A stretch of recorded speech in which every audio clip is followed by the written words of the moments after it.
اعوذ باللہ من الشیطان الرجیم بسم اللہ الرحمن الرحیم۔ عزیزان من، آج اگست 1981 کی 21 تاریخ ہے اور درس قرآن کریم کا آغاز سورہ الزخرف کی آیت 63 سے ہو رہا ہے۔ 43/63۔ سابقہ جمعہ کو یوم آزادی کی تقریب کی وجہ سے درس کا ناغہ رہا تھا۔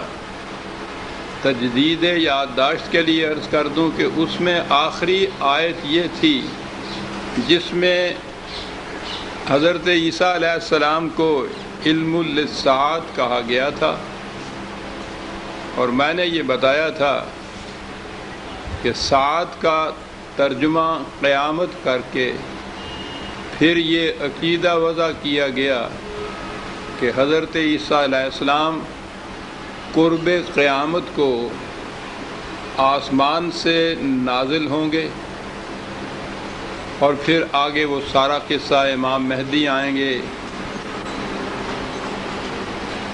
اور پھر ساری دنیا میں اسلام کا غلبہ ہوگا۔ تو میں نے عرض کیا تھا کہ یہ ایک چیز الساعت کو قیامت تصور کر کے اس بنیاد پر پھر ساری عمارت استوار کی گئی۔ قرآن کریم میں الساعت متعدد مقامات پر آیا ہے۔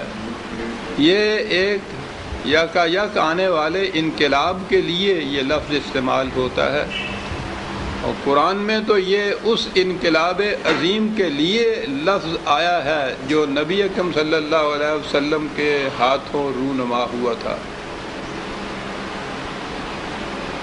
ہمارے سامنے تو نہ اس دور کی تاریخی دین کے نقطۂ نگاہ سے آئی، نہ حضور کی سیرت ہی ایک انقلابی کے نقطۂ نگاہ سے پیش کی گئی، اس لیے وہ زیادہ سے زیادہ آپ کی پوزیشن ایک وائز کی یا کسی طرح ایک مملکت کے سربراہ کی،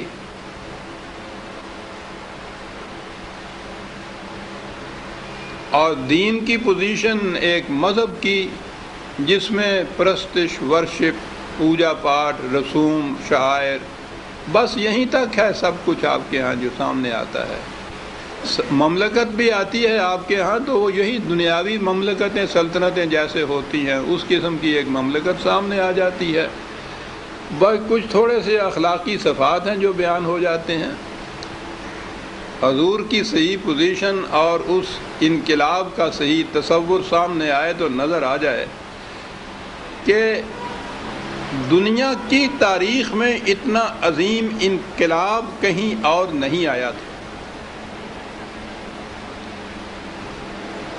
یہ انقلاب زمین کے خطوں میں نہیں صرف آیا تھا، اقوام عالم کی تہذیب اور تمدن اور معاشرت اور معیشت، حتیٰ کہ قلوب کی دنیا کے اندر بھی ایک انقلاب پیدا ہو گیا تھا۔ عظیم انقلاب تھا یہ جو آیا گیا، اور ہسٹری کا ایک نیا دور شروع ہوا ہے حضور کی بعثت کے بعد۔ تاریخ کا ایک نیا دور ہے جو شروع ہوا ہے، اور وہ دور چلا آ رہا ہے اب تک۔ تو یہ جو انقلاب عظیم تھا یہ تھا الساعت، قرآن کریم نے جسے کہا ہوا ہے۔ اور میں نے عرض کیا تھا کہ خود انجیل میں جیسی کچھ بھی وہ آج ہے، خود حضرت عیسیٰ علیہ السلام کے یہ بیانات پیشین گوئیاں موجود ہیں کہ ایک آنے والا آئے گا، اور جس انقلاب کی میں تمہیں خبر دے رہا ہوں اس کے ہاتھوں وہ متشکل ہوگا، وہ قیامت خیز انقلاب ایک ہوگا۔ یہ چیزیں آج کی انجیل میں بھی موجود ہیں۔ یہ الگ بات ہے کہ انہوں نے بھی اسے، وہ تو نبی اکرم صلی اللہ علیہ وسلم کی طرف اسے منسوب کر ہی نہیں سکتے تھے عیسائی، انہوں نے بھی یہ کہا کہ یہ آنے والا دور انقلاب، حضرت عیسیٰ علیہ السلام جب دوبارہ آسمان سے نازل ہوں گے تو ان کے ہاتھوں پھر یہ انقلاب آئے گا۔ بہرحال یہ اسات وہ انقلاب عظیم تھا جو نبی اکرم صلی اللہ علیہ وسلم کے ہاتھوں سے آنا تھا، اور جس کی پیشین گوئیاں پہلے پیغمبروں کے ہاں وحی کے ذریعے سے موجود تھیں کہ قرآن کریم کی روح سے یہ سلسلہ وحی خدا کی طرف سے دیا ہوا دین شروع سے آخر تک اصولی طور پر ایک ہی چلا آ رہا تھا۔ اسی سلسلے میں یہ کہا اب آگے کہ وَلَمَّا جَاءَ عِیسَىٰ بِالْبَيِّنَاتِ قَالَ قَدْ جِئْتُكُمْ بِالْحِکْمَةِ وَلِأُبَيِّنَ لَكُمْ بَعْضَ الَّذِي تَخْتَلِفُونَ فِيهِ فَاتَّقُوا اللَّهَ وَأَطِیعُونِ۔ حضرت عیسیٰ علیہ السلام جب آئے تو انہوں نے آ کے قوم سے کہا، اب یہاں لفظ ہے حکمت، کہ میں تمہارے پاس حکمت لے کے آیا ہوں۔ اب حکمت کا ہمارے ہاں بھی عام طور پہ تصور، اگر وہ حکیم بمانے طبیب نہ لیا جائے، اب تو حکیم طبیب کو ہی کہتے ہیں، بلکہ یہ طبیب اپنے ساتھ طبیب کا لفظ نہیں لگاتے، یہ ہر طبیب حکیم ہی کہلاتا ہے۔ اس سے ذرا آگے چلتے ہیں تو پھر حکمت فلسفی کے معنوں میں لفظ استعمال ہوتا ہے۔ اس جہت سے قرآن کی یہ آیتیں جہاں حکمت آیا ہے، انگریزی میں بھی ترجمہ اس کا وزڈم ہی کیا گیا ہے۔ اب یہ تصور کیجئے کہ رسول کے متعلق، خدا کے انبیاء کے متعلق یہ اگر ہو، وہ کہیں کہ میں وزڈم لے کے آیا ہوں، فلسفی لے کے آیا ہوں، تو وہ تو خالص ایک ذہنی اور دماغی چیز ہے۔ فلاسفر تو خدا کی طرف سے کوئی علم نہیں پاتے، فلسفی کے تو خود معنی ہوتے ہیں وزڈم کے ساتھ تعلق۔ تو حکمت کا ترجمہ اگر وزڈم کیا جائے یا اپنے ہاں بھی حکمت کے معنی دانائی یا عقل مندی لیا جائے تو اس سے تو فلاسفر مقصود ہوں گے، خدا کی وحی تو نہیں آئے گی۔ آپ نے دیکھا کہ اصطلاحات یا اس قسم کے مخصوص الفاظ کے غلط تراجم سے کتنے غلط تصورات ذہن کے اندر آتے ہیں، اور وہ دین اور نبوت کی حید کو ہی بدل کے رکھ دیتے ہیں۔ وزڈم تو ہر فلاسفر، ہر عقل مند کو حاصل ہوتی ہے، اور اس کی ذاتی ہوتی ہے، فکری ہوتی ہے، ذہنی دماغی ہوتی ہے۔ نبوت تو اس سے بالکل الگ شے ہوتی ہے، اس میں تو صاحب حکمت کی اپنی فکر اور اپنی حکمت کا شائبہ تک نہیں ہوتا، خالصتاً خدا کی طرف سے عطا شدہ ایک علم ہوتا ہے جسے وحی کہا جاتا ہے۔ اس لیے ہی قرآن کریم نے حکمت کو بھی منزل من اللہ قرار دیا ہے۔ میں ایک آدھ حوالہ ہی پیش کروں گا، ویسے تو سارے قرآن میں یہ چیز موجود ہے کہ انبیاء کرام کو خدا کی طرف سے کتاب اور اس کے ساتھ کتاب کی حکمت منزل من اللہ عطا ہوتی تھی، قانون اور قانون کی غرض و غایت، اس کا مقصود و مطلوب، اس کا منتہا، وہ نتائج جو اس قانون نے پیدا کرنے تھے، خدا نے یہ دونوں چیزیں وحی کے ذریعے انبیاء کرام کو دی تھیں۔ اسی لیے حکمت کو بھی اس نے منزل من اللہ قرار دیا ہے۔ ایک ریفرنس لے لیجئے 17/39، ذالک مما اوحی الیک ربک من الحکمت، یہ وہ حکمت ہے جسے خدا نے اپنی طرف سے اے رسول تجھ پر نازل کیا ہے۔ جسے تو حکمت تو منزل من اللہ ہوئی، یہ ایک فلاسفر کی وزڈم نہیں ہے، یہ فکری چیز نہیں،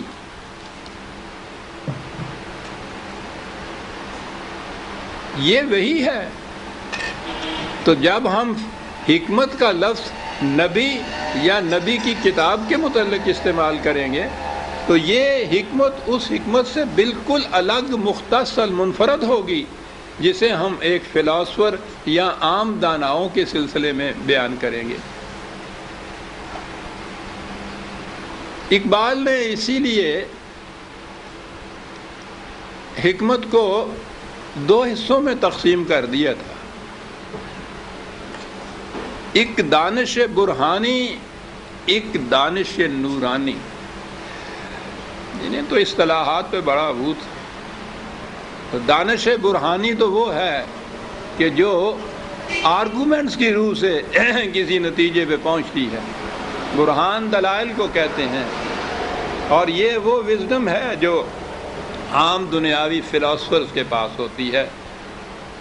اور دوسری حکمت کو انہوں نے حکمت نورانی کہا ہے، جو وحی کے ذریعے سے انبیاء کرام کو حاصل ہوتی یا ملتی تھی۔ تو اس لیے اسے ذہن میں رکھنا چاہیے کہ جب انبیاء کرام کے متعلق حکمت کو منزل من اللہ کہا جائے گا تو وہ وحی ہوگی، اس میں کوئی فرق نہیں ہوگا وحی کے اندر۔ غایت اس کی کیا تھی؟ قرآن کی طرف سے جو وحی آئی، حضرت عیسیٰ علیہ السلام نے اپنی قوم سے، یہ قوم بنی اسرائیل میں سے خود بھی تھے، اور بنی اسرائیل کی کھوئی ہوئی بھیڑوں کی طرف، جیسے متی میں انجیل میں آیا ہے، ان کا دائرہ اپنی قوم کے ہی اندر تھا۔ یہ عالمینی رسالت جو ہے وہ تو حضور نبی اکرم صلی اللہ علیہ وسلم کی ہے، کیونکہ انہوں نے قیامت تک کے لیے آپ کی رسالت نے بروئے کار رہنا تھا۔ تو بنی اسرائیل کی طرف ہی آپ آئے تھے۔ بنی اسرائیل کی طرف تو ایک سلسلہ چلا آ رہا ہے نبیوں کا، حضرت ابراہیم علیہ السلام سے شروع کیجئے، ان کا ایک بیٹا تو حجاز میں حضرت اسماعیل علیہ السلام یہاں آ کے بس گئے تھے، دوسرا بیٹا آپ کا اسحاق علیہ السلام، اور پھر ان کے بعد ان کی شاخ حضرت یعقوب علیہ السلام کا لقب اسرائیل تھا۔ اس کے بعد آگے جو اولاد چلی ان کی، تو یہ اولاد تو ذریت ابراہیمی ہی تھی، حضرت اسحاق علیہ السلام کی نسل سے آگے چلنے والی، لیکن انہوں نے اپنے آپ کو بنی اسرائیل ہی کہلایا۔ تو یہ بنی اسرائیل تو چلے آ رہے تھے، حضرت ابراہیم علیہ السلام تھے، یا بالتخصیص حضرت یعقوب علیہ السلام کے بعد ان کی ذریت میں سے یہ چلے آ رہے تھے۔ یہودی تو یہ حضرت موسیٰ علیہ السلام کے بعد جب ان کو شریعت موسوی ملی ہے تو وہ یا تو میرے ہاں وہ شعلہ نہیں برق طور میں میرے ہاں یہ ساری تفصیل ان کی دی ہوئی ہے تاریخ بنی اسرائیل کی، تو یہ یہودی اس اعتبار سے کہلائے تھے، اپنی جوڈائزم جو ان کی یہودیت ان کے ہاں کی جو تھی، مذہب ان کے ہاں جو تھا، اس کی بنا پر یہودی کہلائے، ورنہ یہ بنی اسرائیل تو اس جہت سے کہلاتے چلے آ رہے تھے۔ تو حضرت عیسیٰ علیہ السلام یہ بنی اسرائیل میں سے تھے، بنی اسرائیل کی طرف ہی مبعوث ہوئے تھے۔ اب یہ ایک بنی اسرائیل کی شاخ کوئی لے لیجئے تو انبیاء کرام ان میں آتے رہے، ہر نبی خدا کا وہی پیغام لاتا رہا جو باقی انبیاء کو ملا تھا۔ ذرا پنکھے کو موڑ دیجیے۔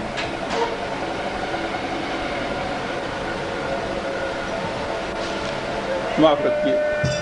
وہی پیغام وہی تعلیم لے کے آتا تھا، اور اس کے بعد اس کی امت، اس کے متبعین اس میں اختلاف پیدا کر دیتے تھے۔ یاد رکھیے، اختلاف، تفرقہ، فرقہ بندی دین کی جڑ کاٹ دیتی۔ امت میں اختلاف یا فرقہ پیدا ہو تو دین باقی رہتا ہی نہیں۔ قرآن بلفظ صحیح اسے شرک کہتا ہے، رسول سے کہتا ہے کہ جو لوگ دین میں فرقہ پیدا کر لیں، اے رسول تیرا ان سے کوئی واسطہ نہیں ہے۔ اختلاف کو وہ خدا کا عذاب قرار دیتا ہے۔ ہاں جی، کہا اس نے یہ ہے کہ یہ جو ایک نبی کے بعد جب اس کی نام لیوا امت اختلاف پیدا کر لیتی تھی، فرقے پیدا کر لیتی تھی، افتراق پیدا کر لیتی تھی، تو دوسرا رسول آ کر ان اختلافات کو، اس تفرقے کو مٹاتا تھا اور پھر انہیں امت واحدہ بنا دیتا تھا۔ ایک قوم، ایک امت جس میں کوئی اختلاف اور تفرقہ نہیں ہوتا تھا۔ پہلی چیز وہ یہ کرتا تھا، اور اس کے بعد یہ جو امت واحدہ بنتی تھی، اس میں پھر وہ دین کو متشکل کرتا تھا، ایک عملی نظام کی شکل دیتا تھا۔ یہ تھا رسالت کا فریضہ۔ نبوت تو خدا کی طرف سے وہی پانے کا نام ہے، اور رسالت اس وحی کے مطابق ایک معاشرہ متشکل کرنے کا نام جو امت واحدہ طے کرتی تھی، اس میں کوئی اختلاف نہیں ہوتا تھا۔ خصوصیت ہی یہ ہے، پہلی خصوصیت اس امت کی یہ ہے جو دین کی علمبردار ہوتی ہے، اس میں کوئی اختلاف نہیں ہوتا، تفرقہ کا تو سوال ہی نہیں ہے۔ اس میں تو سورہ توبہ کے اندر جو مسجد زرار کا قرآن نے واقعہ اسی لیے خاص طور پہ بیان کیا ہے کہ تفرقے کی اور شکل تو ایک طرف رہی، مسجد بھی اس لیے بنانا کہ وہ کسی خاص فرقے کی ہو۔ قرآن نے اس کو کفر قرار دیا ہے، ایسی مسجد کے متعلق کہا ہے کہ وہ پناہ گاہ ہے خدا اور رسول کے دشمنوں کے لیے۔ حضور سے کہا گیا کہ اس مسجد میں قدم تک نہ رکھنا تم نے، یہ مسجد بمائے ان کے جنہوں نے اسے بنایا ہے سیدھا جہنم میں لے جائے گی۔ اور اس مسجد کو اس بنا پر کہ خدا نے اس کے متعلق یہ کہا تھا، حضور نے صحابہ کو بھیج کے مسجد کو گرا دیا، جلا دیا۔ تفریقم بین المومنین لکھا ہے قرآن نے کہ یہ مسجد یہ کرے گی تو یہ تو نہیں ہونے دیا جائے گا، دین کے اندر امت میں تفرقہ نہیں پیدا ہونے دیا جائے گا۔ یہ فرقہ بندی تو یہ چیز ہے، مسجد بھی اگر اس بنا پہ ہے کہ وہ منسوب ہو رہی ہے، ایک فرقہ پیدا کر رہی ہے، تو خدا نے یہ حکم دیا ہے کہ یہ کفر ہے، رسول سے کہا گیا ہے کہ جا کے اس میں قدم نہ رکھنا، حضور نے اس کو ڈھا دیا، منہدم کر دیا اس مسجد کو۔ دین اس چیز کا نام ہے، یاد رکھیے۔ یہ فریب نفس ہے ہمارا، جو اس کے باوجود سمجھتے ہیں کہ دین باقی رہتا ہے، مذہب باقی رہتا ہے، دین نہیں باقی رہتا۔ فرقے مذہب میں ہوتے ہیں اور مذہب کا کوئی تعلق نہیں ہوتا نہ خدا سے نہ خدا کے رسول سے۔ دین کہا یہ ہے کہ میں آیا اس لیے ہوں، اس وحی کو اس لیے لایا ہوں کہ تمہارے اندر جو اختلافات پیدا ہو گئے ہیں ان کی وضاحت کر دوں۔ خدا کی طرف سے جو کتاب ملتی تھی اس کتاب کا پہلا مقصد یہ بتایا جاتا تھا کہ جو اختلافات پیدا ہو گئے ہیں لوگوں کے اندر ان کو وہ مٹا دے۔ اختلاف مٹانے کا طریقہ ہی قرآن نے یہ بتایا تھا۔ بے شمار آیات اس کے متعلق قرآن میں موجود ہیں۔ بہرحال نبی اکرم صلی اللہ علیہ وسلم تشریف لائے اور قرآن کے ذریعے سے ایک امت واحدہ پیدا کی۔ وَاعْتَصِمُوا بِحَبْلِ اللَّهِ جَمِيعًا وَلَا تَفَرَّقُوا، ان کو حکم دیا گیا۔ یہ خدا کی کتاب کو انفرادی طور پہ نہیں، جمیعاً اجتماعی طور پہ سب کے سب اکٹھے ہو کر مل کر اس کو پکڑو اور تفرقہ نہ پیدا کرو۔ یہ تھا اس امت کے متعلق جو کہا گیا اور یہ کر کے دکھایا حضور نے۔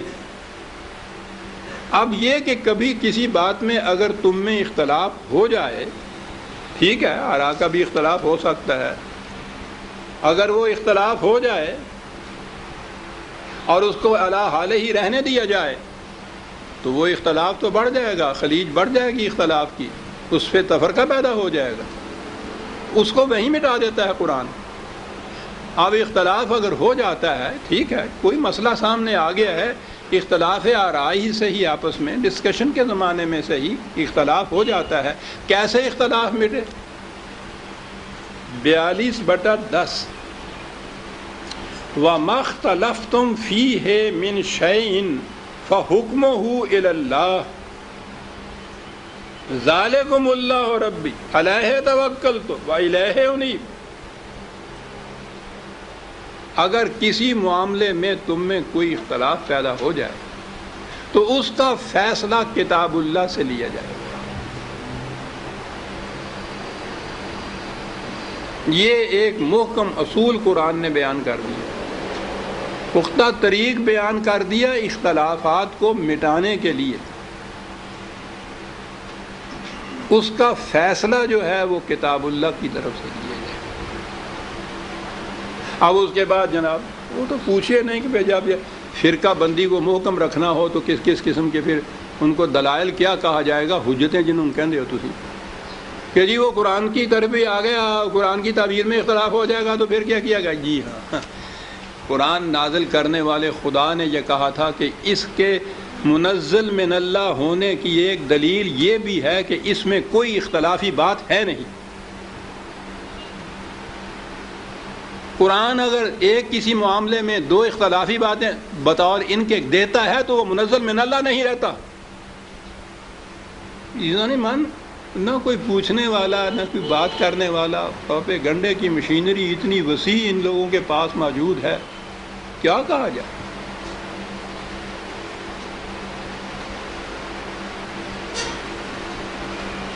عام طور پہ بڑی بے باکی سے یہ کہہ دیتے ہیں کہ صاحب آپ کہتے ہیں قرآن کی طرف آئیے, وہاں سے اختلافات رفع ہوں گے. آپ کہتے ہیں, خدا نہیں کہتا. قرآن کی طرف دعوت دینے والے کے خلاف اعتراض کیا جاتا ہے کہ آپ کہتے ہیں کہ قرآن سے اختلاف ملتا ہے, خدا نہیں کہتا. اور اس کے بعد جب پھر اگلی بات کہ جی اگر قرآن کی طرف آنے سے بھی اختلاف نہ مٹ سکے تو چلیے قرآن بھی ایسا ہے کہ جو اختلاف مٹا نہیں سکتا. خدا کا دعویٰ جو ہے معاذ اللہ غلط, اور اس کی روح سے یہ اگلی چیز کہ جی وہ اگر دو اختلافی تعبیریں دے, وہ جی قرآن نے جو کہا کہ پھر وہ من جانب اللہ نہیں رہتی کتاب, اگر وہ اس طرح سے اختلافی چیزیں دے دے تو.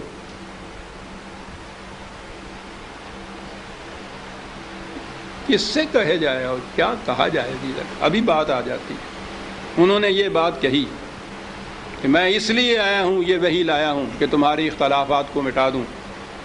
فاتقوا اللہ, خدا کے احکام کی نگہداشت کرو. واطیعون, اور اس کا عملی ذریعہ یہ ہے انفرادی طور پر اپنے اپنے طور پر نہ اس کو لو. ایک مرکزی اتھارٹی ہونی چاہیے اور وہ خدا کا رسول تھا, اس کی اطاعت کرو.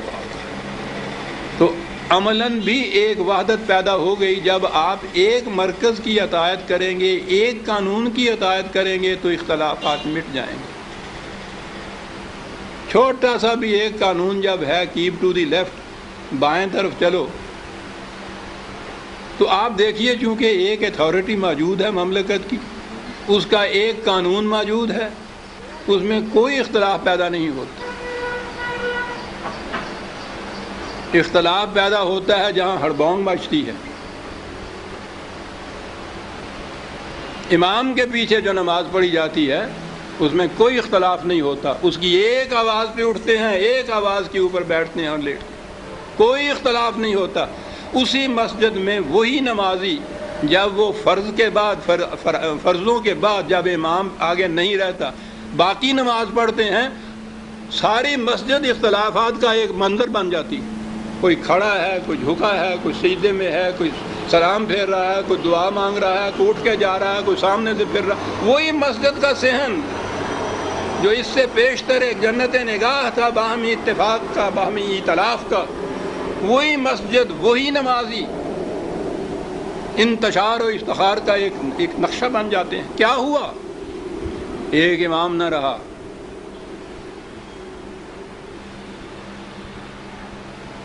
ہزار برس سے یہ امت بے امام چلی آ رہی ہے. یہ سارے اختلافات اس کی وجہ سے. امام قانون کی جہت سے کتاب کو بننا تھا, خدا کی کتاب کو.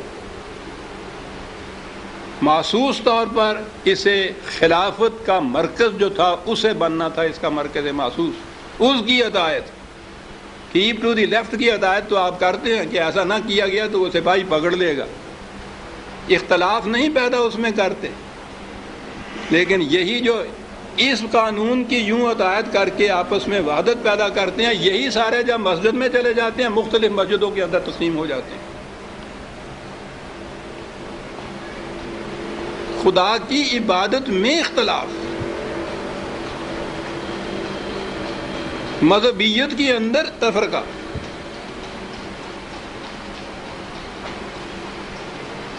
انہوں نے کہا کہ میں آیا اس لیے ہوں کہ تمہارے اختلافات مٹا دوں, اور وہ خدا کی طرف سے وحی کے ذریعے میں مٹاؤں گا.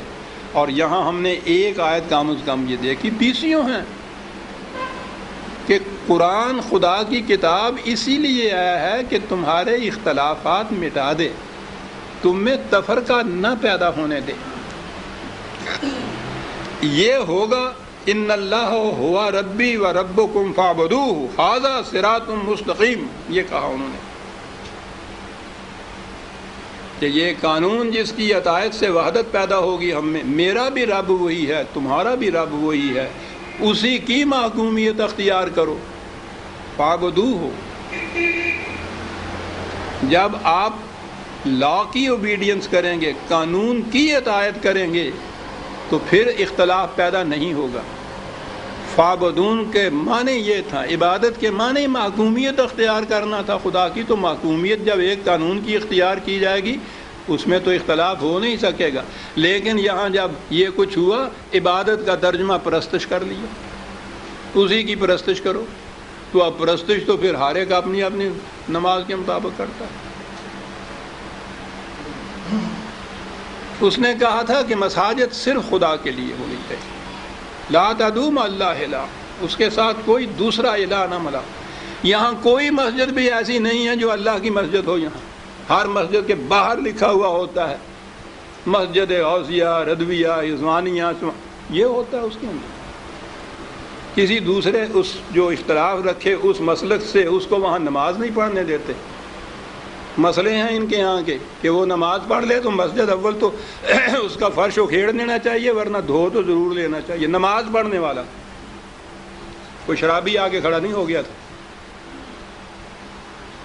کیا ہوا؟ یہ عبادت کا مفہوم وہی محکومیت رہتا تو آپ دیکھتے، اس کے لیے پھر ایک قانون ہونا چاہیے تھا، ایک مرکزی اتھارٹی ہونی چاہیے تھی، اس کی اطاعت ہونی چاہیے تھی، جو اس کے خلاف ورزی کرتا اسی وقت سپاہی ہتھکڑی لگا لیتا، عذاب علیم۔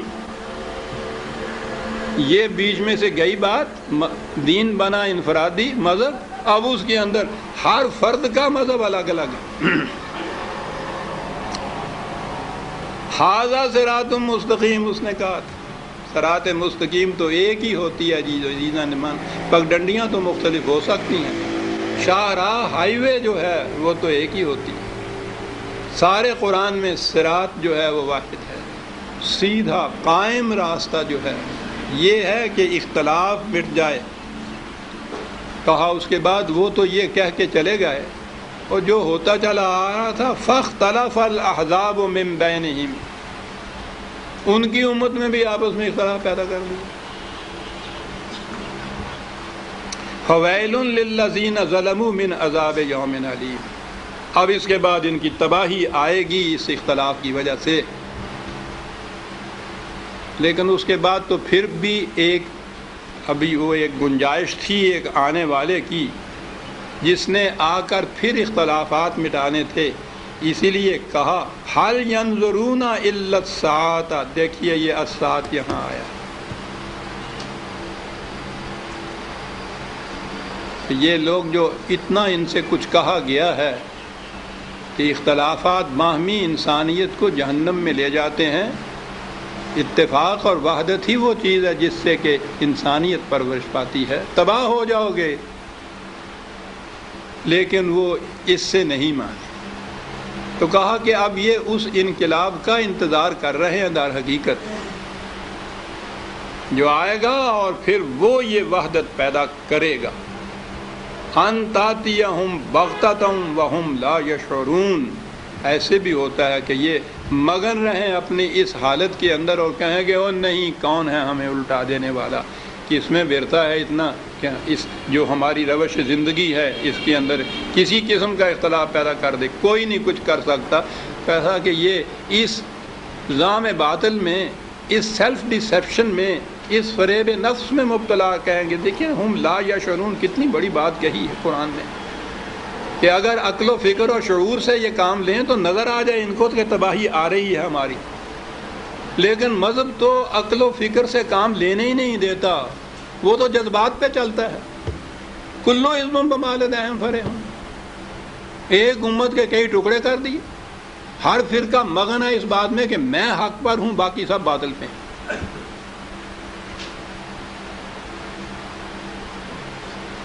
لا یشعرون، شعور کی سطح، کانشیس سطح کے اوپر، کانشیسنس کی سطح کے اوپر نہیں بات یہ سوچتے، جذبات کے تابع یہ چلتے ہیں۔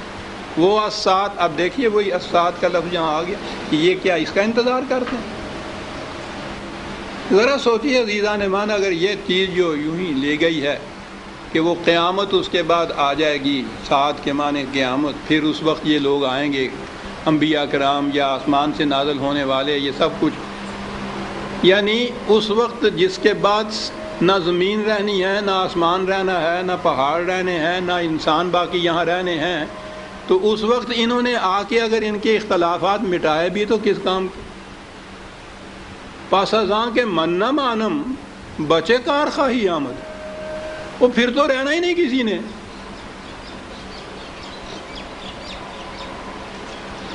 وہ اتفاق جو ہے وہ تو اب بھی ہو جاتا ہے، قبرستان میں ایسا اتفاق ہوتا ہے، کبھی کوئی اختلافی بات ہی نہیں ہوتی، وہ جھگڑتے ہی نہیں آپس میں، کبھی کوئی مناظرہ نہیں ہوتا، سارے تفرقے مٹ جاتے ہیں۔ تو اگر یہ بڑے پیمانے کے اوپر اس پوری دنیا نے قبرستان بن جانا ہے جسے قیامت یہ کہتے ہیں، تو اختلافات مٹے بھی تو کام کیس آئی وہ بات؟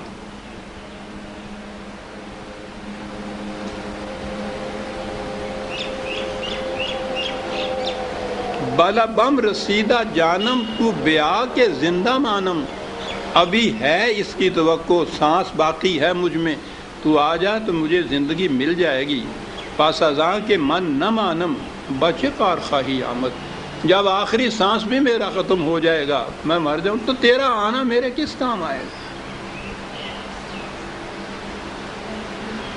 اسات وہ عظیم انقلاب تھا حضور کی زبان سے آیا۔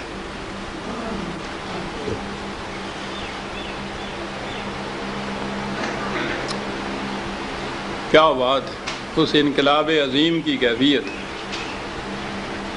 کہا کہ یہ موجودہ آپ تمہارا جو معاشرہ ہے، معاشرہ میں آپس میں تعلقات کی نوعیتیں ہیں، رشتہ داریاں ہیں، یہ کسی اشتراک ایمان کی بنیاد پہ نہیں ہے۔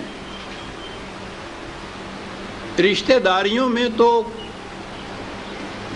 کسی قسم کا انسان کا اپنا اختیار ارادہ ہوتا ہی نہیں۔ چاچے دا پوت بھرا، پیو دا بھرا چاچا، انہیں پوچھیا سی بھی تینوں یہ چاچا تیرا بنا دئیے گا، وہ تو چاچا ہی سی۔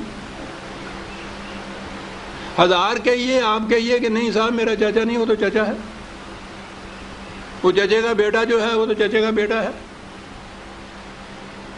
اختیار ہی کوئی نہیں ہے۔ آپس میں یہ جتنے بھی اضافی رشتے دنیا کے ہیں، کاروباری رشتے، کاروبار کیا جاتا ہے، دوستیاں بھی اگر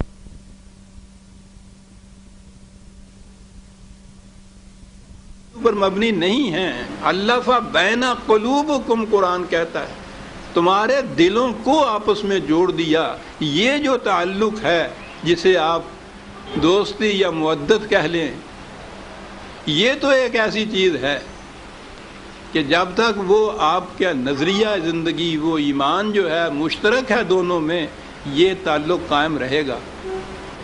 اگر دوستی بھی اس بنا پہ نہیں ہے تو آپ دیکھتے ہیں اس کے بعد کس طرح سے پھر دوستیاں ٹوٹتی ہیں۔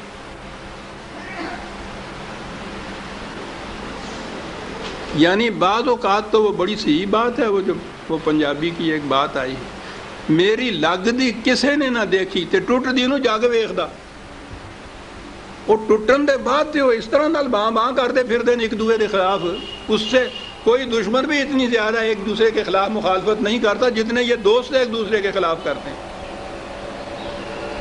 یہ دوستی کیا ہوتی ہے؟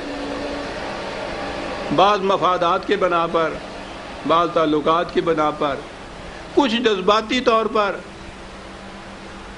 یہ ہوتی ہے۔ جب یہ رشتہ ختم ہوتا ہے، وہ مفادات ختم ہو جاتے ہیں، جذبات ٹھنڈے پڑ جاتے ہیں، اسی دن یہ دوستی ٹوٹ جاتی ہے۔ لیکن اس انقلاب عظیم کے بعد جو باہم افراد جو ذرے ایک چٹان بنتے ہیں، وہ یہ چٹان بننے کا جو ذریعہ ہوتا ہے وہ نہ تو رشتہ داری ہوتی ہے جس پہ کوئی انسان کو اختیار نہیں، نہ کاروباری ذہنیت ہوتی ہے، نہ مفاد پرستی کی بنا پر آپس میں دوستی ہوتی ہے، حتیٰ کہ سطحی جذبات کی بنا پہ بھی وہ چیز نہیں ہوتی۔ یہ ساری چیزیں ایک طرف ہوتی ہیں، اور وہ ہم آہنگی جو ہوتی ہے انسان کے قلب و نگاہ کی، ان سے جو ایک دوسرے کے ساتھ پیوستہ ہوتے ہیں، یہ ہوتی ہے محکم دوستی جسے آپ کہیں گے۔ اس سے امت بنتی ہے۔ قرآن نے وارن کر دیا تھا، اس کے لیے بھی بہت سی آیات ہیں۔ بہرحال ایک آدھ آیت تو میں پیش کر دیا کرتا ہوں حوالے کے لیے، ریفرنس کے لیے۔ آپ کہیے شیخ صاحب پنکھا پھر پرے ہٹ گیا، ذرا سا یوں کر دیجیے گا، پنکھا پھر ذرا پرے ہٹ گیا۔ 9/24 بڑی عظیم آیت ہے صاحب۔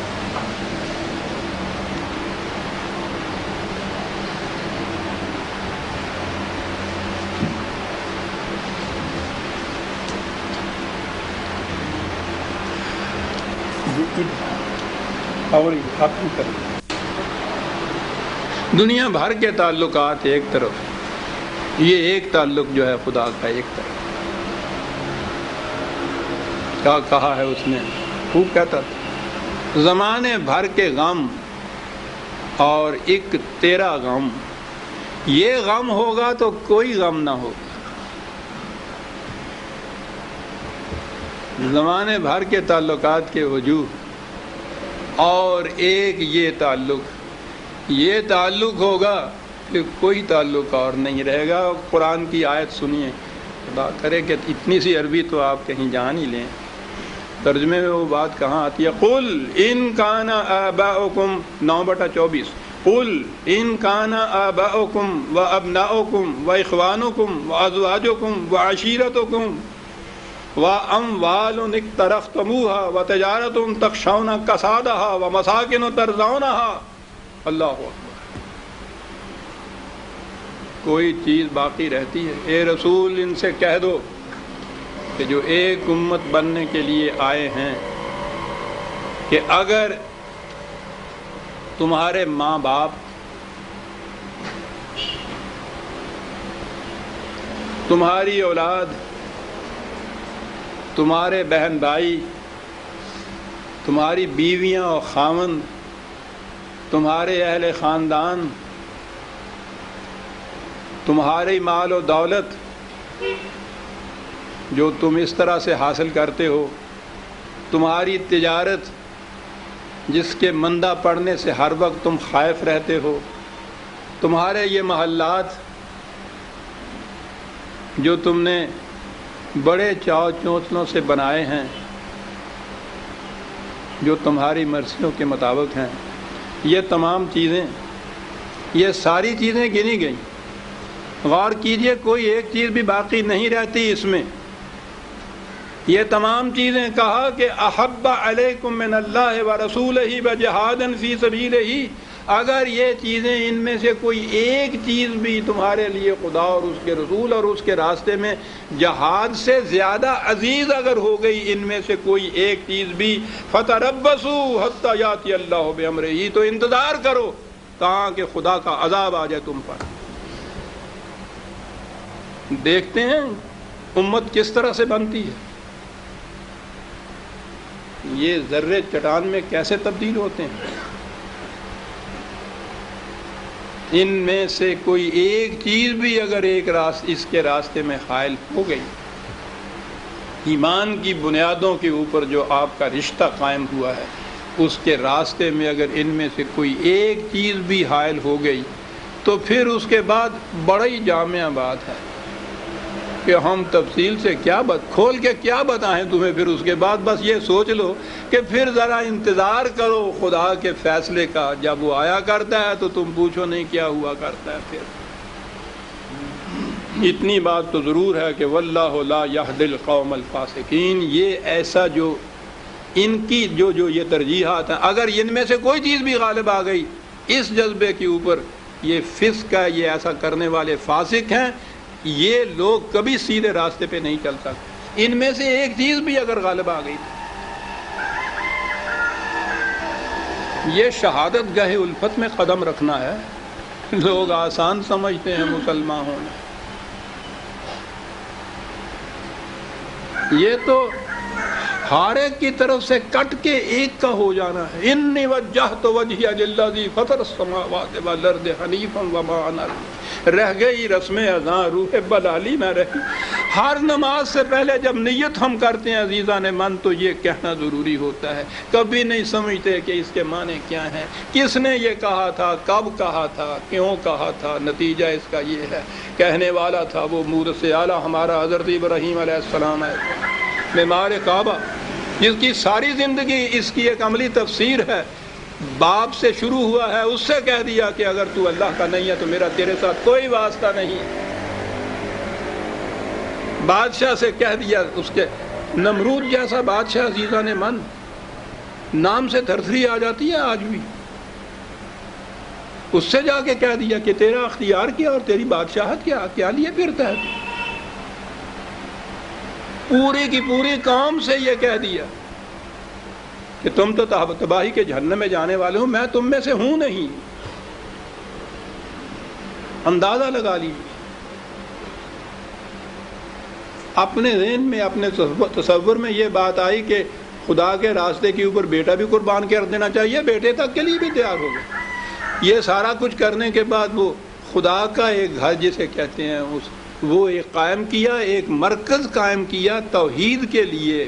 مرکز ایک ہو تو وحدت پیدا ہو جاتی ہے, پیدا کیا. اس کے بعد اپنی اولاد کے متعلق یہ کہا وَمَن تَبِعَنِي فَهُوَ مِنِّي, جو میرے نقش قدم پہ چلے گا اس طرح سے وہ میرا ہے, جو یوں نہیں چلے گا وہ میرا نہیں ہے. اس مقام پہ پہنچ کے حضرت ابراہیم علیہ السلام نے کہا تھا کہ انی وجہت وجہی للذی فطر السماوات والارض حنیفا وما انا من المشرکین. میں ساری دنیا سے کٹ کر صرف ایک کا ہوتا ہوں, اپنا رخ ایک کی طرف کرتا ہوں. جب آپ ایک کی طرف رخ کریں گے عزیزان من تو باقی سب کی طرف سے رخ موڑنا پڑے گا.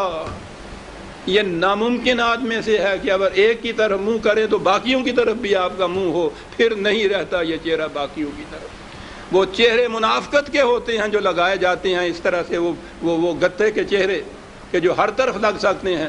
انسان کا چہرہ ایک وقت میں ایک ہی طرف لگ سکتا ہے. انی وجہت وجہی للذی فطر السماوات والارض حنیفا, حنیفا ناک کی سے جانے والا, چلتے ہوئے ادھر ادھر جو نہ تکے اس کو کہتے ہیں. یہ میں جانا تو ایک طرف, قدم اٹھانا تو ایک طرف, میں تو تکتا بھی نہیں ہوں راستے میں کسی دوسری طرف.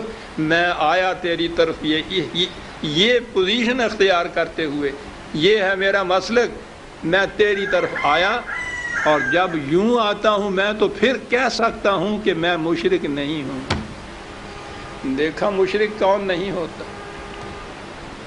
یہ ہے حضرت ابراہیم علیہ السلام نے جو کہا, اور یہ ہے جو ہم سبھی فرمایا گیا. نماز سے پہلے جو نیت کی جاتی ہے یہ کہا جاتا ہے عزیزان من رہ گئی رسم اذاں روح بلالی نہ رہی. یہ الفاظ باقی رہ گئے, یہ رسوم باقی رہ گئی, ان کا تو مقصد ختم ہو گیا.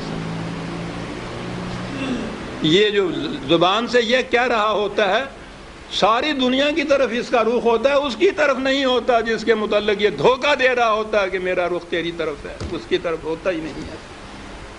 اس کی طرف ہو تو باقی کسی کی طرف رخ رہ ہی نہیں سکتا, حنیف نہیں ہو سکتا. وَمَا أَنَا مِنَ الْمُشْرِكِينَ. الْأَخِلَّاءُ يَوْمَئِذٍ بَعْضُهُمْ لِبَعْضٍ عَدُوٌّ إِلَّا الْمُتَّقِينَ. کہا اس انقلاب کے زمانے میں یہ کیفیت ہو گئی. جتنے یہ اور تعلقات ہیں سارے کے سارے کٹ جاتے ہیں, تعلق صرف ایک باقی رہ جاتا ہے, اور وہ ہوتا ہے خدا پر ایمان کا تعلق. جو ہے ایک دوسرے کے دشمن ہو جاتے ہیں جو دوست ہوتے ہیں. متقین, خدا کے قوانین کی نگہداشت کرنے والے متقین, ان کی یہ کیفیت نہیں ہوتی. اور یہ ہیں وہ لوگ جن کے متعلق کہا ہے کہ یا عباد لا خوف علیکم اليوم ولا انتم تحزنون. ہاں, یوں زندگی بسر کرنے والوں, تمہیں کسی کا خوف نہیں ہوگا, تمہیں کوئی حزن نہیں ہوگا. قرآن نے ہر مقام پہ یہ دونوں چیزیں کہی ہیں. خوف بیرونی خطرات سے مامون ہونے کا, بیرونی خطرات سے ہوتا ہے, حزن دل کی دل گرفتگی، افسردگی، پژمردگی، پریشان خاطری کو کہتے ہیں۔ کیا ہے یہ معاشرہ؟ اور یہ پھر وہ جنت ہم نے وہیں اٹھا دی۔ جب اس قسم کا یہاں ہم دین مذہب سے بدل لیں گے کہ فرقوں کے متعلق ہی یہ کام ہوگا کہ فرقے میں وہ ایک کے ساتھ نہیں رہا تو وہ گیا، اس کا مذہب، اس کا دین ختم ہو گیا، تو اس میں تو جہنم ہوگا۔ جی پانی پینا ٹھیک ہے تو آڈا کہ میرا شکریہ۔ خوف نہیں ہوگا، حزن نہیں ہوگا، تصور ہی نہیں ہم کر سکتے۔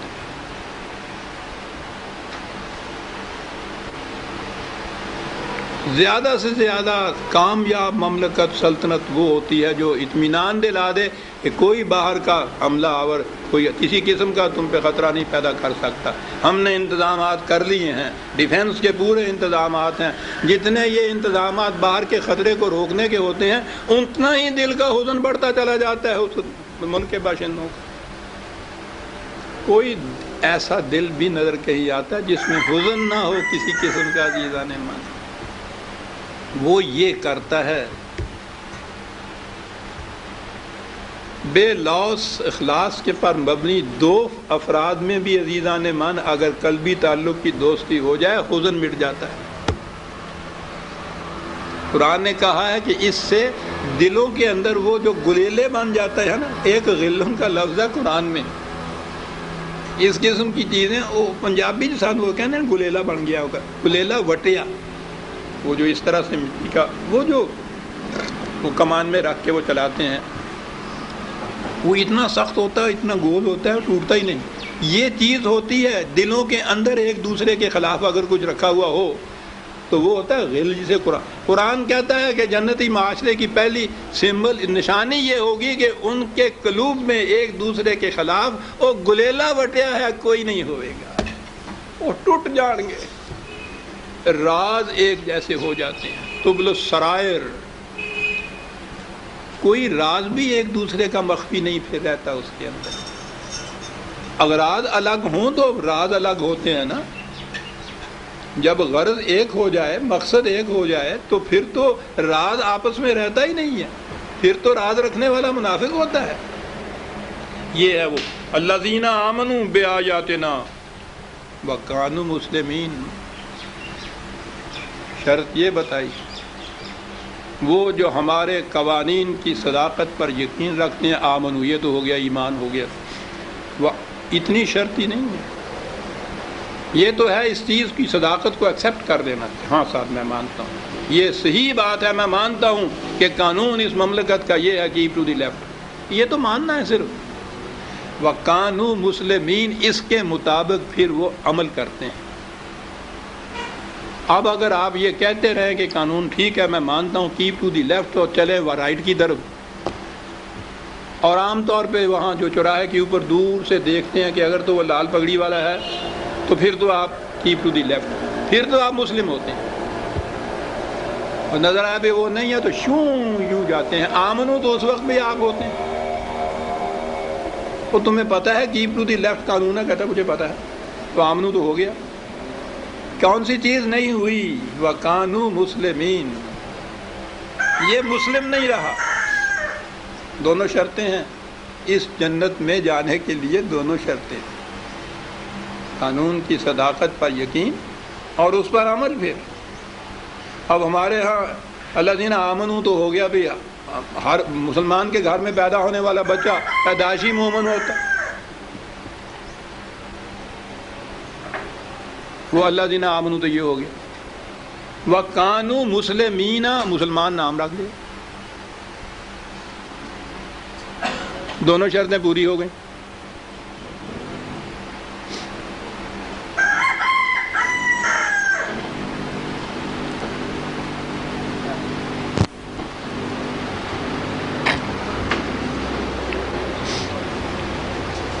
پیدائشی ہو گیا مومن اور مسلمان تو قوم ہے ہی، تو دو ہی شرطیں تھیں قرآن نے جو آیت کی تھیں، اور اس کے بعد جو اس کا وہ نتیجہ ہے پھر کہ خوف بھی نہیں ہوگا اور حزن بھی نہیں ہوگا، تو اس کے متعلق کوئی بات ہی نہیں کرتا.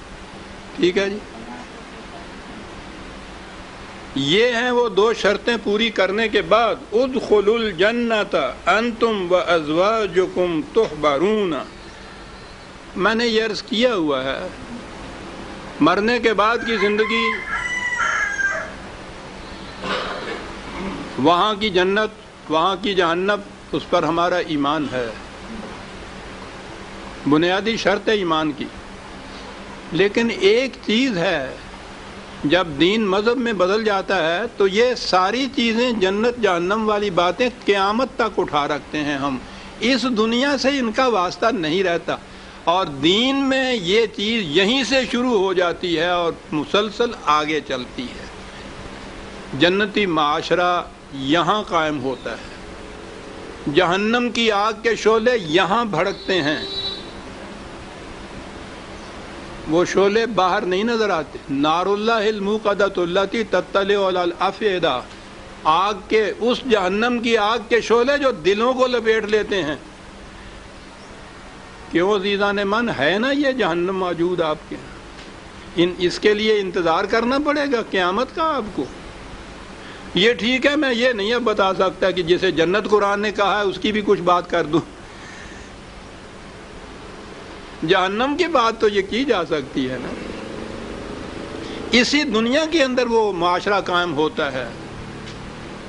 جنت کے متعلق یا جہنم بعد میں جو آنے والی ہے اس کے متعلق تو قرآن نے کہا مسلو، وہ ہم اس کی مثال دے کے ہم بیان کر سکتے ہیں، تمہیں بتا نہیں یہاں سکتے کہ وہ فی الحقیقت ان ریالٹی کیا ہوگی، تم نہیں سمجھ سکتے اپنے شعور کی موجودہ سطح پر. اسی لیے ہم اسے مثال کے ذریعے بیان کرتے ہیں.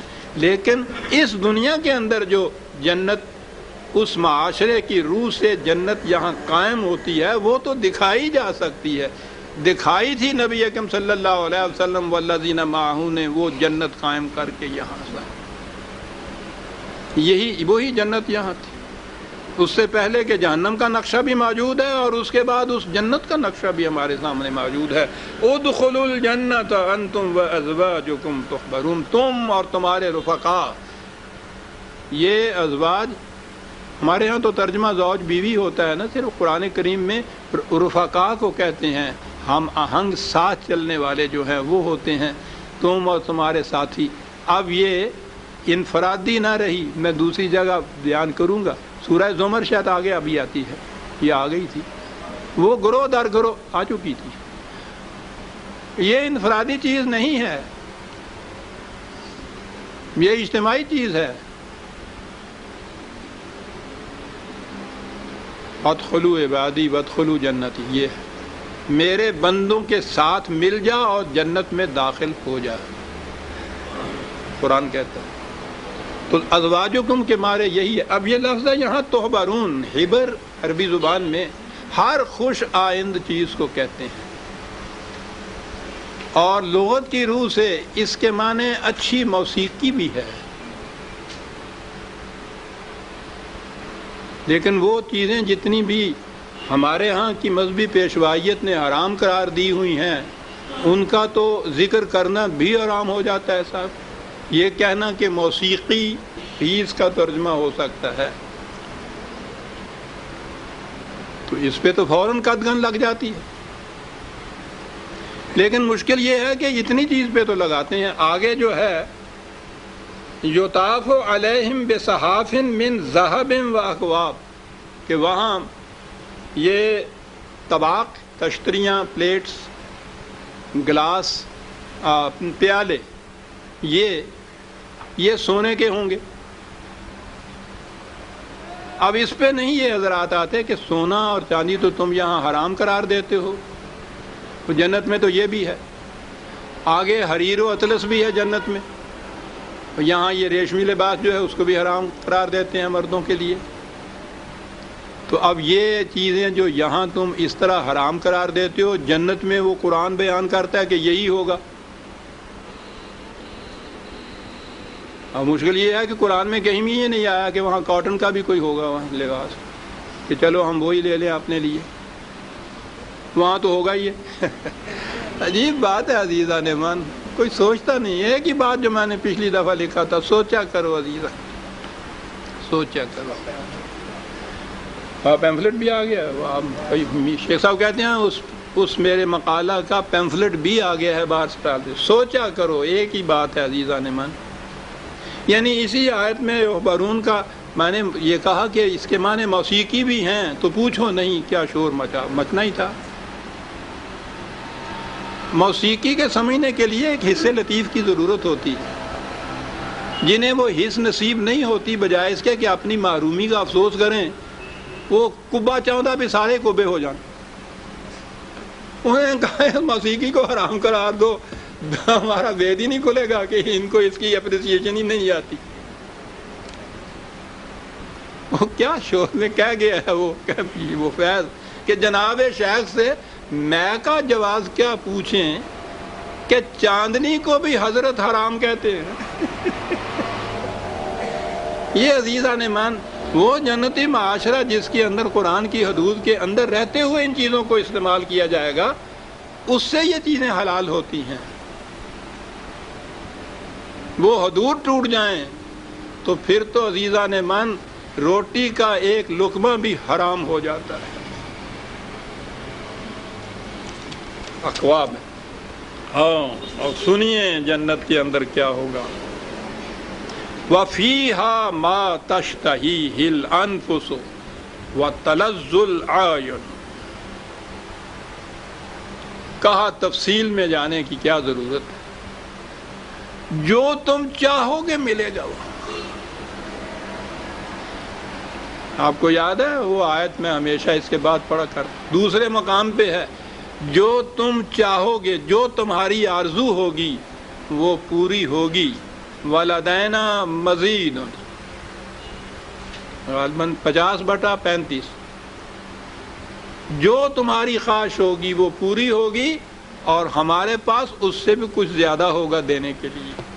کیا بات ہے! ورنہ اگر اتنا جو کہہ دیا جاتا کہ جو کچھ تمہارا جی چاہے گا وہ تمہیں مل جائے گا، تو پھر کچھ کہنے کی ضرورت نہیں ہوگی۔ یہ بڑی عظیم چیز ہے جو میں ہر بار دہرایا کرتا ہوں، جو خدا نے کہا کہ ہمارے پاس اس سے بھی زیادہ ہے۔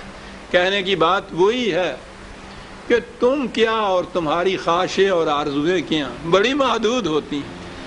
تم تو اپنے محدود پیمانے کے مطابق ہی مانگو گے نا ہم سے، اور ہمیں معلوم ہے کہ تمہاری ارتقائی منازل میں جب تم نے آگے جانا ہے تو اس سے زیادہ کی ضرورت پڑنی ہے۔ ہم نے تمہارے لیے وہ بھی رکھ چھوڑا ہوا ہے۔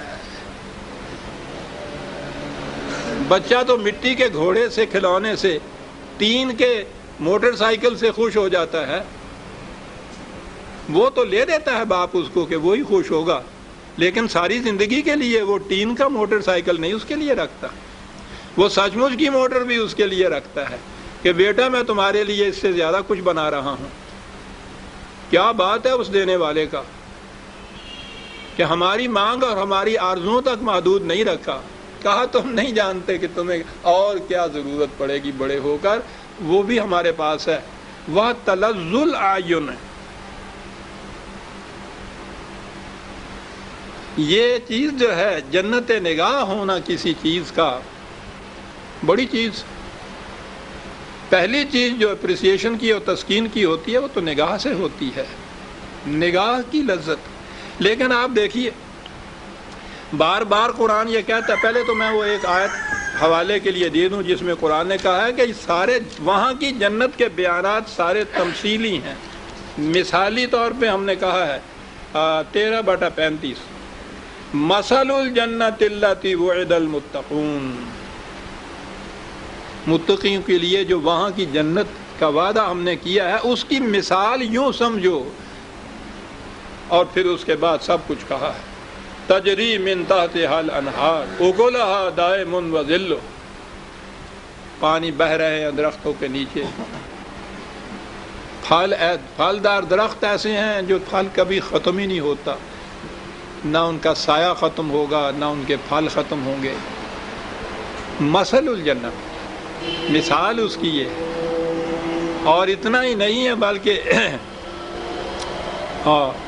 یہ جو کہا ہے تلذ الاعین، اس کے نگاہ کی تسکین کا بھی سامان ہے۔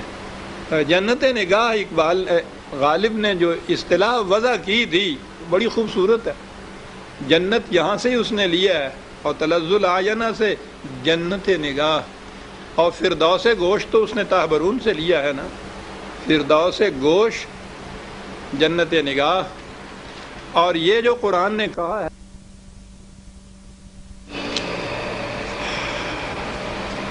نگاہ کی لذت، یہ بھی بات واضح کر دی کہ اسی دنیا کی مادی لذتوں کو نہ سمجھ لینا. یاد رکھو 32/17 32/17 یہاں تو کہا ہے کہ وہ نگاہوں کی لذت کا سامان، اور یہاں کہا ہے فلا تعلم نفس ما اخفی لهم من قرۃ اعین. اپنے شعور کی سطح پہ کوئی نہیں یہ بات سمجھ سکتا کہ اس کی نگاہوں کی ٹھنڈک کا جو سامان ہم نے وہاں رکھا ہے وہ کیسا ہے. عجیب کتاب ہے عزیزان مان یہ قرآن، بات صاف کرتا چلا جاتا ہے. یہی کی لذت نگاہ نہ سمجھ لینا، وہ مثالی چیز ہے. اور نگاہوں کی ٹھنڈک کا جو سامان ہم نے وہاں رکھا ہے یہاں تو تم سمجھ بھی نہیں سکتے اس کو. وَأَنْتُمْ فِيهَا خَالِدُونَ. اور اگلی چیز عزیزان ایمان، یہاں تک تو ہم بہت خوش ہوئے نا، بڑی موج ہو گئی. نہیں، میں نے کہا کہ یہ چیز جو ہے جنت کی اس معاشرے میں بھی وہاں کے معاشرے میں بھی. لیکن اگلی بات ہے ذرا مقطع میں آپ پڑھی ہے سخن گستران باب، یعنی میں کہہ دوں کہ ساری امیداں تے پانی پھر گیا. وَتِلْكَ الْجَنَّةُ الَّتِي أُورِثْتُمُوهَا بِمَا كُنْتُمْ تَعْمَلُونَ. یہ تمہارے اعمال کے بدلے میں ملے گی، ویسے نہیں مل سکے گی. اسی تے پہلا ہی بار کڈے گئے نا. اور یہ بڑی عظیم آیت ہے عزیزان ایمان، جس کو ہر جگہ لکھ رکھنا چاہیے. جنت صرف تمہارے اعمال کے بدلے میں تمہیں اس کا وارث بنایا جائے گا، کوئی اور ذریعہ، کوئی اور طریقہ نہیں. یہ سفارشیں، یہ شفاعتیں، یہ رحم دلیاں، یہ ترحم خسروانہ، یہ نہیں چلنا. اورثتموها بما کنتم تعملون. اس لیے کہ یہ تو بات کچھ اور آگے چلی جاتی ہے. وہ تو ایک اندر کی تبدیلی کا نام ہے جو باہر کی کوئی چیز بھی نہیں کر سکتی. جنت تیری پنہاں ہے تیرے خون جگر میں. اورثتموها بما کنتم تعملون. یہ جتنے تصورات ہمارے ہاں ہیں نا کہ بہشت فی سبیل اللہ ہم است، بالکل نہیں عزیزان میں. اورثتموها بما کنتم تعملون. لکم فیہا فاکہۃ کثیرۃ منہا تاکلون. یہاں کی جنت، وہاں کی بھی جنت مثال کے طور پر پھلوں کی بڑی کثرت ہوگی صاحب. اس جنت سے میں سمجھتا ہوں یہ چیزیں ایکسپورٹ نہیں ہوں گی کہیں باہر، اسی لیے کثرت ہوگی نا وہاں. فاکہۃ کثیرۃ.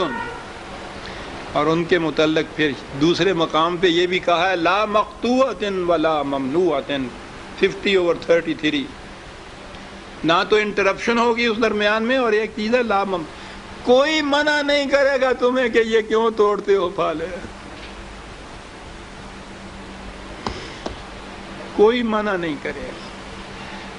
بکثرت ہو چیز، انٹرپشن بھی کوئی نہ ہو، مسلسل وہ رہنے والی ہو، اور کوئی روک نہ ہو اس کے اندر، جس کا جی چاہے. اور پھر فاکہتاً تو پھل ہی نہیں ہوتا. فقاہات آپ نے دیکھا ہوگا یہ لکھا ہوا ہوتا ہے. یہ چیز وہ ہوتی ہے جس سے دل کو خوشی حاصل ہو. لا ممنوعۃ، کوئی روکنے والا نہیں ہوگا. اور اس کے مقابل اس کے دوسری طرف ان المجرمین فی عذاب جہنم خالدون.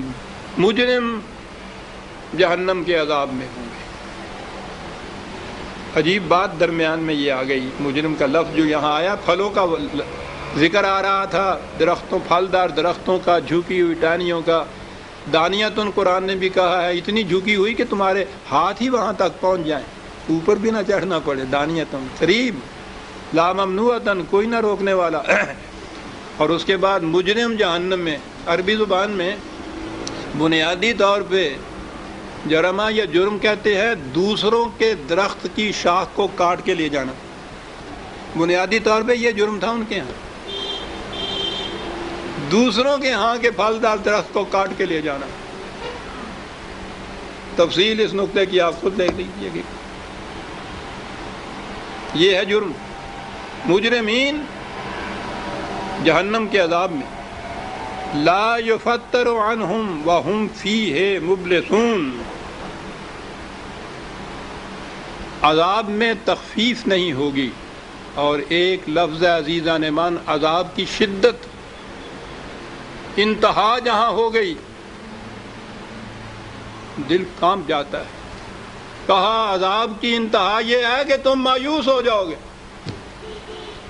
مایوسی شدت ہے عذاب کی، فرسٹریشن۔ ابلیس کو اسی لیے اسی سے وہ لفظ نکلا ہوا ہے، بھلا ساتھ مایوسی پیدا کر دینے والا ہے۔ یہ ہے سب سے زیادہ عذاب۔ امید کی کوئی کرن بھی کہیں باقی ہو پھر نہیں آدمی مرتا۔ عذاب تو وہ ہوتا ہے کہ جس سے نکلنے کی کوئی امید باقی نہ رہے۔ وَمَا ظَلَمْنَاهُمْ وَلَٰكِنْ كَانُوا هُمُ الظَّالِمُونَ۔ تمہارے ذہن میں کہیں یہ نہ آ جائے کہ ہم ان کو پکڑ کے لے آ کے اس طرح جہنم میں اور اس طرح سے ان پہ عذاب طاری کریں گے اور ہم ان کے ساتھ یہ کر رہے ہیں، کچھ نہیں، انہوں نے یہ جہنم اپنے لیے آپ تیار کیا ہوا ہے، اپنے اوپر آپ ظلم کیا ہوا ہے، ہم نے تو نہیں ظلم کیا، ہم تو ظلم نہیں کرتے۔ اگلا ایک لفظ ہے خیر، شاید 15 منٹ میں بات بن جائے، تفصیلی نقشہ وہ نہیں کھینچ رہا، ایک لفظ کہتا ہے عزیزان من جس میں ساری تفصیل آ جاتی ہے۔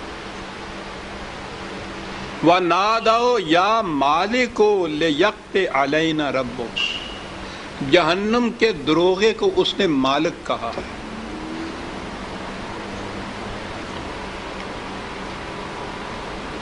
انسانوں کا کسی دوسرے انسان کی ملکیت بن جانا، اس کا ان کا مالک بن جانا، جہنم کے دروغے کو مالک کہا ہے، کسی اور فرشتے کا نام نہیں، اس طرح سے نہیں بتایا قرآن نے۔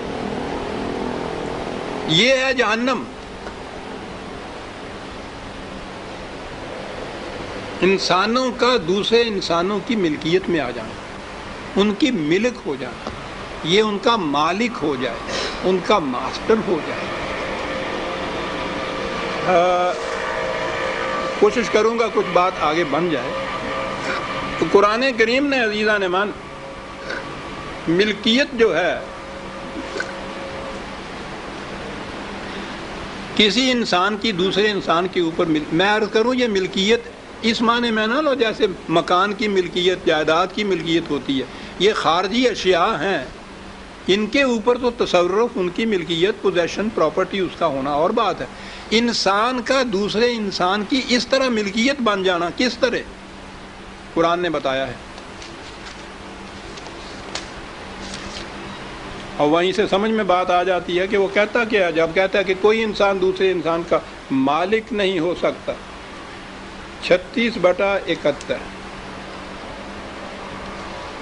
وہ کہتا ہے یہ جو مال مویشی ہوتا ہے نا، گائے، بھینس، بھیڑ، بکری، یہ گدھا، گھوڑا وغیرہ مویشی جتنے ہوتے ہیں، اولم یراؤ انا خلقنا لہم مما عملت ایدینا انعاما فہم لہا مالکون، یہ جو مویشی کیٹل ہیں، انسان ان کا مالک ہو سکتا ہے۔ اب مالک کے معنی آپ سمجھ لیجیے۔ وَذَلَّلْنَاهَا لَهُمْ، ملکیت کے اندر ایک بات اور آگے کہی، ایک لفظ ہے تسخیر، سخرہ، اس کے معنی ہوتا ہے کچھ کسی سے کوئی کام لینا اپنا، اتنا ہی ہوتا ہے۔ ذللنا ہوتا ہے کسی کو ذلیل کر کے کام لینا اس سے، یعنی وہ چلا بھی جا رہا ہے اور پیچھے سے ڈنڈا بھی مارا جا رہا ہے، اور پھر وہ تو گالیاں بھی دیتے ہیں ساتھ۔ یہ لفظ کا اندازہ لگاؤ کہ تم ان کے مالک ہوتے ہو، ان سے کام بھی لیتے ہو، اور پھر ایسی چیز اس طرح کا سلوک کرتے ہو جیسے کسی کو ذلیل کیا جاتا ہے، ڈنڈے بھی مارتے ہو پھر اس کو۔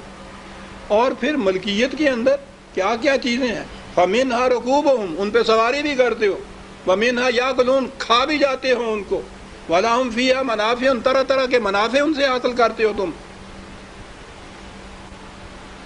یہ انعام کے متعلق کہا۔ اگر انسانوں کی کیفیت دوسرے انسانوں کے ساتھ اس قسم کی ہو جائے، اسے کہیں گے ملکیت۔ ملوکیت یہیں سے لفظ نکلا تھا۔ ملک اسی لیے بادشاہ کو کہتے تھے کہ وہ اپنی پوزیشن رعایا کے مقابلے میں یہ رکھتا تھا۔ قرآن نے کہا کہ وہ انقلاب جو قرآن کی روح سے اس دنیا میں آئے گا، اسے اس نے ایک اصطلاح ہے اس کی، پھر میں عرض کروں، جو بھی ہم میں سے نماز پڑھنے والے ہیں، دن میں کم از کم کوئی 44 مرتبہ تو یہ کہتے ہیں نا مالک یوم الدین، خدا کے متعلق۔ سورہ فاتحہ جب بھی ہم پڑھتے ہیں اس میں مالک یوم الدین آتا ہے، پہلی چیز آتی ہے۔ یہ یوم الدین کیا ہے؟ قرآن نے خود کہا ہے 82/17 پہلے لیے، وَمَا أَدْرَاكَ مَا یوم الدین، یوم الدین یوم الدین تم کہتے ہو، کبھی سوچا بھی ہے تم نے یوم الدین کیا ہوتا ہے؟ اس یوم کی کیفیت کیا ہوتی ہے، اس معاشرے کی، اس عہد کی، اس دور کی، اس عصر کی کیا ہوتی ہے خصوصیت؟ اتنی اہم چیز تھی، یہ کہا کہ تمہیں کون بتائے کہ یوم الدین کیا ہوتا ہے، تم کیا سمجھو کہ یوم الدین کیا ہوتا ہے؟ پھر کہا ثم ما ادراک ما یوم الدین، بڑی اہم بات ہے، اسی لیے ہم کہتے ہیں کہ کون تمہیں اور بتا سکتا ہے؟ بس آؤ ہم تمہیں بتاتے ہیں یوم الدین کیا ہوتا ہے۔ الدین جس دور کے اندر عملاً متشکل ہوتا ہے، وہاں کیفیت یہ ہوتی ہے یوم لا تملک نفس لنفس شیئا، کوئی انسان کسی دوسرے انسان کا مالک نہیں ہوتا۔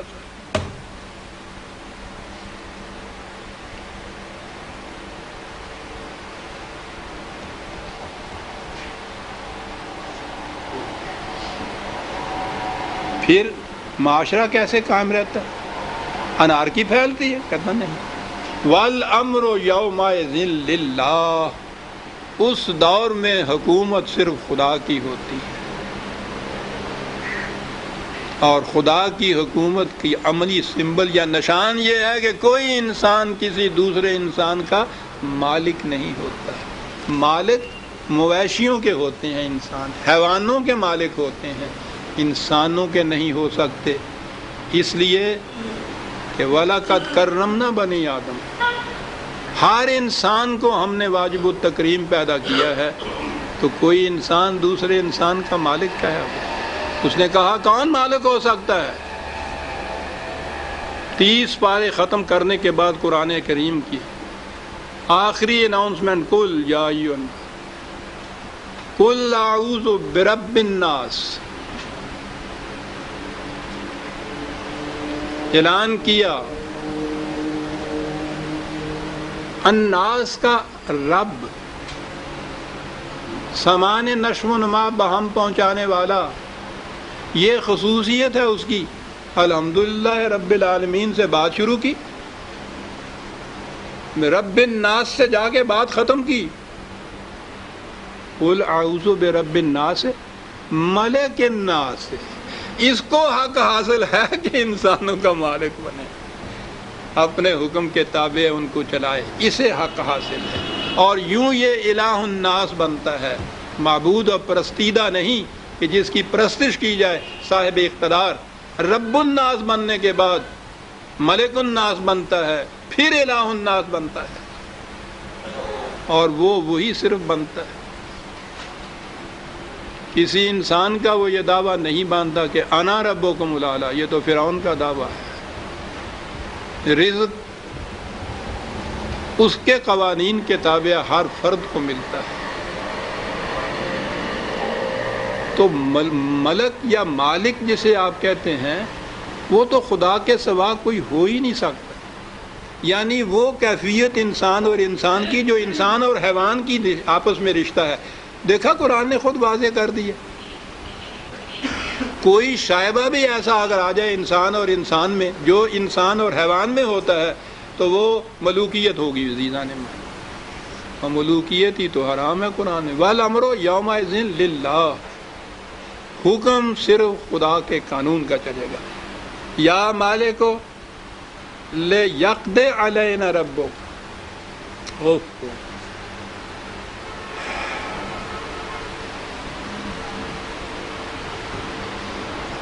اس عذاب کے بعد آپ دیکھتے ہیں کیا درخواست پیش کریں گے وہ جیگر کے پاس دروازے پہ جو کھڑا ہے، اس کا کہا کہ اس عذاب سے چھٹکارا ممکن نہیں، خدا سے کہو کہ ہماری موت ہی ہم پہ طاری کر دے۔ اف، موت ہی طاری کر دے۔ لیکن وہ عذاب کیا ہوا جو موت سے ختم ہو جائے؟ کہا تھا وہ تو نا امید ہوں گے اس سے۔ آپ کو معلوم ہے اس سے پہلے بھی آ چکی ہیں یہ آیتیں، لیکن ریفرنس کے لیے پھر دوہرا دوں۔ جہنم کے متعلق قرآن کریم میں 14/17 پہلے یہ لے لیجیے، وَيَأْتِيهِ الْمَوْتُ مِنْ كُلِّ مَكَانٍ وَمَا هُوَ بِمَيِّتٍ، چاروں طرف سے موت آتی دکھائی دے گی لیکن وہ مریں گے نہیں۔ ہوئی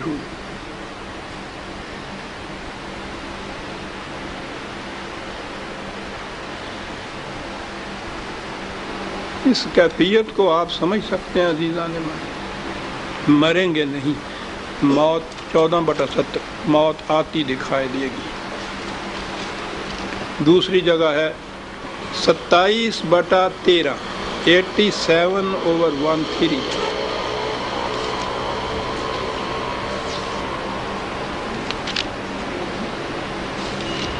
ستائیس غلط کہا میں نے بھائی جان، 87 87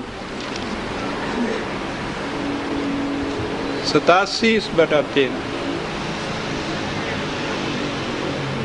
چاروں طرف سے موت آتے دکھائی دے گی، مریں گے نہیں، اور کہا ثم لا يموت فیہا ولا یحیا، اس میں نہ وہ مردہ ہوں گے نہ زندہ ہوں گے۔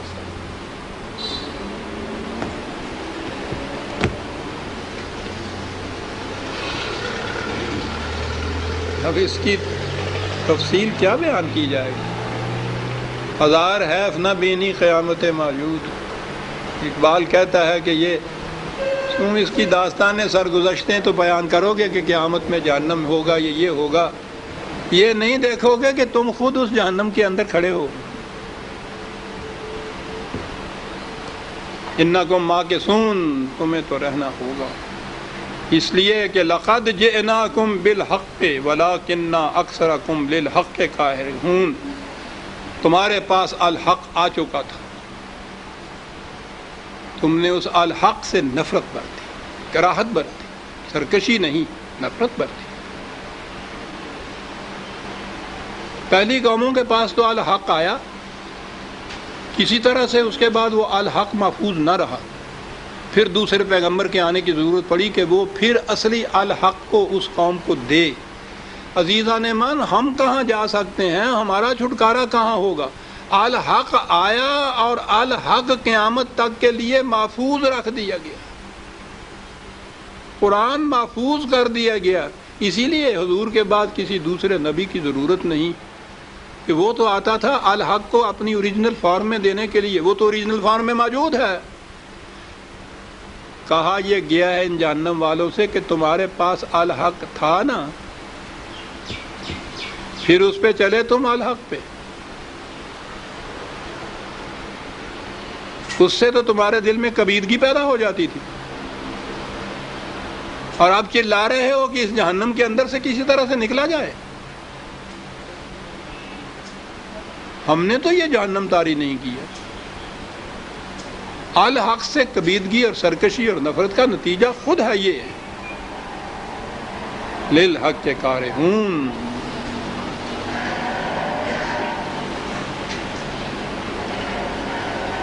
ام ابرموا امرا فانا مبرمون، کہا یہ لوگ اتنا کچھ ان کو سمجھایا جا رہا ہے، اس کے باوجود یہ اپنی حکومت، اپنے اقتدار، اپنی قوت، اپنی مالکیت، اپنی ملوکیت، اسی کے اوپر جمے بیٹھے ہیں اور اس قسم کی تدبیریں محکم کرتے چلے جا رہے ہیں کہ اس میں کوئی دراڑ نہ پڑے، اس میں کوئی رکھنا نہ پڑے۔ کہا انہیں بتا دیجئے کہ تمہاری تدبیریں ایک طرف رہیں، ہمارے قانون مقافات عمل کی تدبیریں بڑی محکم ہوتی ہیں، حذر ہے چیرہ دستاں، سخت ہیں فطرت کی تعزیریں، ان کو کوئی توڑ نہیں سکتا۔ کہا یہ سمجھتے ہیں کہ ہم انڈر گراؤنڈ چلے جائیں گے، وہاں سازشیں کریں گے تو پھر تو کوئی نہیں پکڑ سکے گا نا۔ ام یحسبون انا لا نسمع سرهم ونجواهم، یہ سمجھتے ہیں کہ ہم ان کے راز کی باتیں، ان کے خفیہ مشورے، ان کی سازشیں، ہمیں ان کا علم نہیں ہے۔ انہیں ہماری CID، وہ کوٹڈ میں کہتا ہوں آج کی اصطلاح میں، اس کا علم ہی نہیں ہے۔ بلاؤ ورسلنا لدیہم یکتبون، ہمارے فرستندہ جو ہیں ان کے ساتھ لگے ہوئے ہیں، ایک ایک بات نوٹ کرتے چلے جا رہے ہیں۔ یہاں یہ نہیں کہ کسی ایک مجمع میں، ایک جلسے میں، کسی ایک علاقے میں کہیں کوئی ایک ہو ہمارا CID، یہاں تو ہر فرد کے ساتھ ہیں۔ وہ کہاں ہے، وہ رہتے کہاں ہیں اس کے ساتھ؟ یہ تو دائیں بائیں دیکھتا کہیں بھی نہیں ہوتا، کہا ان کے سینے کے اندر ہوتا ہے، وہ وہاں بیٹھا نقل کرتا چلا جاتا ہے، اور پھر وہ اپنے پاس نہیں رکھتا، لکھ لکھ کے ان کی گردن میں لٹکاتا چلا جاتا ہے۔ فرق اتنا ہوتا ہے کہ وہ ذرا لپیٹ کے اس کاغذ کو لٹکاتا ہے، اور جب یہ وقت آئے گا انقلاب کا تو وہ لپٹا ہوا کاغذ کھول دیا جائے گا ان کے سامنے۔ ممکن ہے یہ کہہ دے کہ آدمی کوئی ہمارا دم تحریر بھی تھا، عالم کہتا تھا کہ پکڑے جاتے ہیں فرشتوں کے لکھے پر ناحق، یہ تو بڑا چودہ تھا نا، یہ تو کسی اور کا لکھا ہوا ہے اور ہمیں دیا جا رہا ہے۔ کہا جائے گا اقرا کتاب، پہلی چیز تو یہ ہے کہ خود پڑھ اس کو، اس کے بعد تم کہتے ہو کوئی گواہ، تم خود اس کے لیے گواہ ہو، مکرو تو مکر سکتے ہو، تم مکر نہیں سکتے کہ جی پھر اس کی سزا، کہنے کا سزا بھی خود مقرر کرنا، تو اس سے بڑا انصاف تو اور کوئی نہیں ہو سکتا نا۔ سزا تو ملی ہوئی ہے اس جہنم میں تو ہو، اور سزا کیا ڈھونڈ رہے ہو تم؟ عزیزان من، وقت ہو گیا۔ سورہ الزخرف کی آیت 80 تک ہم آ گئے، 81 سے ہم آئندہ لیں گے۔ ربنا تقبل منا انک انت السمیع العلیم۔ شکریہ۔